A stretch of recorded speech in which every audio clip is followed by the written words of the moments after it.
2010년에 미성년자에 대한 교사의 성폭력 징계 기준을 강화하면서 각 시도교육청에 재발 방지를 위한 구체적인 방안을 수립하도록 했습니다. 일선 교육청들은 재발 방지를 위한 가해자 상담 프로그램을 계획하고 있지만 아직 보완해야 할 점이 많다고 합니다. 징계위원회에서도 성범죄를 했을 경우 다시 아이들 앞에 설 경우에는 그 심리 치료를 받는다든지 어떤 문제가 있는지 없는지를 검사를 하고 문제가 있다면 심리 치료를 해서 치유 기간을 좀 준다든가 아니면 또 교육을 받는다거나 봉사활동을 한다거나 이런 다양한 종류의 그런 징계와 더불어서 개과천선할 수 있는 그런 조건이 다시 붙어야 되지 않겠는가 이렇게 생각합니다. 일부 교사의 성폭력 문제를 모든 교사의 문제로 일반화할 수는 없지만 사안의 중대성에 대해선 모두 공감하고 있습니다. 교육자는 명예로 살고 자긍심으로 삽니다. 소수의 잘못이 다수의 책임으로 전가되는 부분은 분절성을 분명히 가져야 되고요. 신속하게 잘잘못을 따지고 잘못한 부분에 대해서는 엄중한 책임을 묻는 그런 문화가 정착이 될 때 이 학교 내에서의 성희롱 문제라든지 성 관련한 문제 부분에 그 근본적인 해결책이 되지 않을까 싶습니다. 지속적인 성교육과 매체의 발달로 성감수성이 높은 우리 아이들이 성폭력 피해를 당했을 때 가장 필요한 것은 아이들이 피해자임을 인식시키고 문제를 해결하려고 하는 어른들의 적극적인 자세라고 합니다. 자신이 어떤 성폭력 피해를 입었다는 걸 보고를 했는데 관련해서 교사라든지 성교육기관이라든지 여러 어른들이 이 문제에 대해서 적극적으로 해결을 해주고 있구나. 그거는 뭐냐면 자신이 세상을 살아가면서 자기가 피해를 입었을 때, 폭력을 당했을 때 보고를 하면 이 사회가 나를 보호해주는 안전한 공간이 되는구나 라는 어떤 아이들에 대한 그 사회의식을 제공할 수 있는 어떤 교육적 차원에서 상당히 중요한 측면이라고 할 수가 있겠고요. 자유롭게 성에 대해 말하며 자신의 성 가치관을 만들어가고 있는 요즘 아이들에게 교사의 성폭력에 대한 생각을 물었습니다. 요즘에 그 세상이 약간 변했다라고 해야 되나? 그런 것들을 선생님들도 조금씩 느낄 수 있게끔 저희가 교육을 받잖아요. 선생님들도 교육을 받는데 저희와는 또 다른 교육. 저희는 이렇게 체험을 하면서 이런 교육을 하지만은 선생님들은 또 선생님들만을 위한 그런 교사, 교장 뭐 이런 선생님들을 위한 다른 그런 교육을 만들어야 하지 않나 싶습니다. 선생님들한테 교육이 필요한 게 선생님들은 예전에 교육을 받았을 거 아니에요. 성에 대한 그런 것들을. 근데 시대가 변화함에 따라서 또 성에 대한 인식과 가치관이 바뀌어질 수도 있는데 선생님과 학생들의 그런 성에 대한 인식의 차이가 커지다 보면 이렇게 문제가 발생할 수도 있는 거니까 교육이 필요하다고 생각해요. 전문가들은 성폭력의 큰 특징으로 반복성과 지속성을 꼽습니다. 자신도 모르게 습관적으로 나타나는 성폭력의 특성상 상담 치료 없는 징계는 효과를 보기 어렵습니다. 또한 성폭력의 심각성에 대해 학생과 교사가 함께 인식하지 않는 이상 학교 내 성폭력 문제는 사라지지 않을 것입니다. 믿음과 존경이 넘치는 교실을 지키기 위해 더욱 구체적인 노력들이 필요한 때입니다.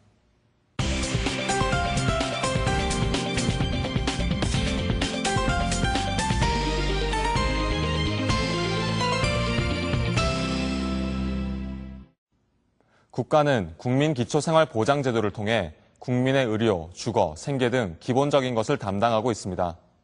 현재 160만 5천 명 정도가 기초생활수급자로 지정돼 정부로부터 지원금을 받고 있습니다. 그런데 지난 6월 10만 3천여 명의 기초생활수급자가 대거 탈락되거나 지원금이 깎이는 사상 초유의 사태가 벌어졌습니다. 지난달 13일 지방의 한 요양시설에서 70대 노인이 스스로 목숨을 끊었습니다. 줄을 매시고 이렇게 넘어오셨는데 저기 건물 이렇게 경사가 되어져 있으니까 이렇게 우리가 이렇게 자다가 목을 내면 이렇게 달려 있는 게 아니고 목을 대고 이 경사를 미끄럼 타듯이 이렇게 쭉. 기초생활수급자만 입소할 수 있다는 이 무료 요양시설에서 지내온 윤 할아버지는 작은 곳도 나눌 만큼 정이 많았다고 합니다. 어르신들 심심해하시면 같이 고스톱도 쳐드리고 이러거든요. 같이 고스톱 치고 그랬었는데 혹시 돈 따시면은 고맙다 하면서 커피 뽑아 먹자고 동전도 100원짜리 주시고 하셨는데 그렇게 많이 마음을 나눴었습니다. 그래서 더 아픕니다. 10년 넘게 이곳에서 지내온 윤 할아버지는 지난 6월 기초생활수급자에서 탈락돼 더 이상 요양원에 머물 수 없게 됐다고 합니다. 기초생활수급자가 탈락됐다고 해서 매달 80여만 원을 내어야 된다는 거는 생활하지 말라는 말과 똑같다라고 생각을 하거든요. 여기 처음 들어오실 때에도 있을 곳이 마땅치 않기 때문에 다른 곳으로 이렇게 들어오시게 되셨는데, 뭐 들어오실 때보다 연세는 10년이나 더 들으셨고, 뭐 마련할 방법이 암담하지 않았을까. 더 이상 갈 곳도 의지할 곳도 없었던 윤 할아버지는 결국 스스로 목숨을 끊었습니다. 윤 할아버지가 목숨을 끊기 보름 전 정부는 복지사각지대에 놓인 빈곤층을 국가가 먼저 보호하겠다고 선언했습니다. 지난 4월 한 방송에 보도된 3남매의 딱한 사연이 우리 가슴을 아프게 했습니다. 제도적인 복지 혜택을 전혀 받지 못하고 방치된 것입니다. 저는 방송을 보며 충격을 받았습니다. 즉시 이와 같이 복지 사각지대에 있는 사람들을 찾도록 보건복지부에 지시를 했습니다. 이명박 대통령의 지시로 지난 5월 보건복지가족부는 전국적인 실태 조사에 나섰습니다. 현장을 확인한 결과 2만 4천여 명이나 되는 많은 분들을 찾아냈습니다. 그 가운데 절반 이상은 장애인과 노인, 아동 등 스스로를 보호하기 힘든 취약계층이었습니다. 정부는 복지사각지대에 있는 소외계층 2만 4천여 명을 발굴했다고 대대적으로 발표했습니다. 그런데 정부의 지원을 받던 10만 3천여 명은 하루아침에 기초생활수급자에서 탈락되거나 급여가 삭감됐습니다. 참담합니다. 뭐 수렁에 빠진 것 같은 생각만 들고 헤어나갈 길은 없고. 이렇게 해서 하여튼 말도 없이 그냥 무작정 깎이고 나니까 좀 어떻게 죽으란 얘기밖에 더 돼요. 복지사각지대를 줄이겠다고 공언한 정부. 그러나 오히려 정부가 복지사각지대를 키우고 있다는 비판이 제기되고 있습니다.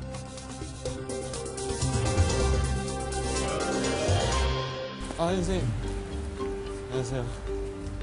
올해 51살의 한승근 씨.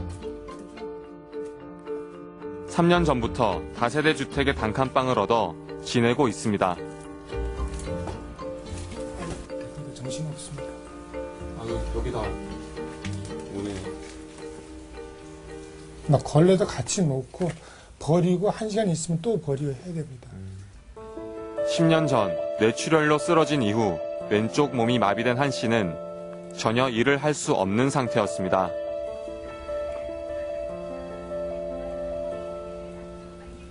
생계를 어떻게 하셨어요?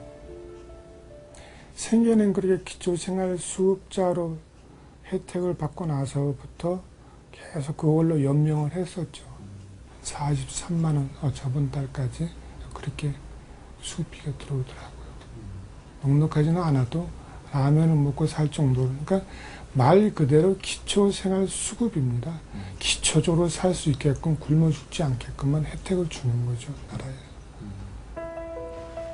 지난 6월 한 씨는 기초생활수급자에서 탈락했습니다.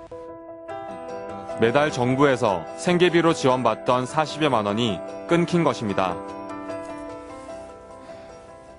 내 부모마저도 아주 못 살고 영세하면은 나라에서 인정을 해서 도와주는데 이 부모님이 이만한 아파트에 사시고 연금도 한 달에 100몇십만 원씩 받고 사시니까 소득세가 이렇게 법에서 정하는 그 기준을 초과하니 이 장애인인 자식을 도와줘라. 부양해야 될 의무가 있다라고 그렇게 동사무소에서는 얘기하더라고요. 법적으로 이렇게 돼 있대요. 한 씨의 부양 의무자인 부모가 매월 받는 연금이 일정 기준을 초과하기 때문입니다. 즉, 부모가 한 씨를 부양해야 한다는 것입니다. 선생님, 그럼 부모님께서는 연세가 어떻게 되세요? 두 분 다 70이 넘으셨죠. 다 노안이시죠. 사실은 부모님들도 지금 부양을 받으셔야 되는 처지 아닌가요? 그게 당연한 거 아닙니까? 지금 이 나이에 부모를 봉양을 해야 될 나이에 거꾸로 된다는 건 말이 안 되지 않습니까? 부양 의무자는 법적으로 일촌 직계 혈족과 그 배우자를 말합니다. 매달 정부로부터 40여만 원을 지원받아온 한승근 씨의 경우 부양 의무자인 아버지가 소득이 있다는 이유로 하루아침에 지원금이 끊겨버린 겁니다. 하지만 한 씨의 통장 어디를 봐도 부모에게 받은 부양비는 찾아볼 수 없었습니다. 이번 달 생활비는 정부에서 지원받은 장애수당 3만 원이 전부입니다. 날짜하고 똑같이. 이거 3만 원 외에는 없는 거죠. 나머지는 아무것도 없어요. 네. 정부 지원금이 끊겨 한 씨는 생계의 위협을 받고 있었습니다. 라면도 하나 남았어. 마지막 라면이에요? 그 할머니가 저 먹으라고 준 비지찌개입니다. 아침에 먹고 이것도 남겼어 아까워서. 다 안 드셨어요? 아니 또 먹어야지 나중에. 이렇게 아껴야 삽니다. 스스로 허리띠를 졸라매야 하는 상황. 기초생활수급권 탈락과 함께 의료 지원도 끊겼습니다. 허리 통증이 심해져 매일 약을 먹어야 하지만 한 씨는 한 달째 병원도 가지 못하는 처지입니다. 이 약도 이제 이게 마지막입니다. 이제 또 가려면 돈을 내야 되니까 밥 먹는 것처럼 약도 아껴 먹습니다. 약을 아껴 먹는다는 게 되게 웃기는 말이지만 어쩔 수 없어요.